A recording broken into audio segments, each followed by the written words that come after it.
لر او بر افغانانو لپاره ډیر ښکلی او د خوشحالۍ خبر. ولسمشر غني څنګه بالاخره خپله ژمنه پوره کړله؟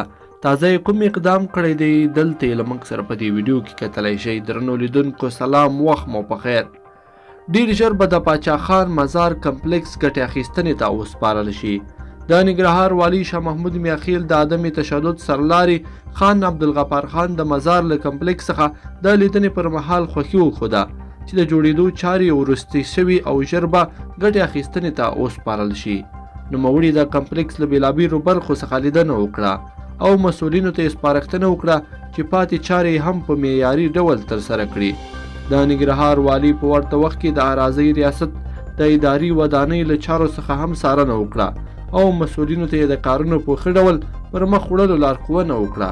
د ننګرهار والي په ختیځ زون کې د عملیاتي واحد رئیس سید عمران سادات څخه مننه وکړه چې په دې ولایت کې د ګڼ شمېر لویو پروژو چارې په معیاري او ګړندي ډول پیل کړي دي چې په ټاکلي وختونو سره ګټه اخیستنې ته هم سپارل کیږي.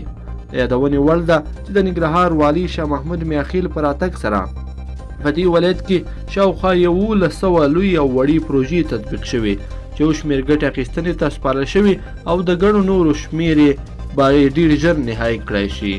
لیدونکو په دې هیله چې دا ویډیو به مو راسره تر پایه پورې کتلې وي.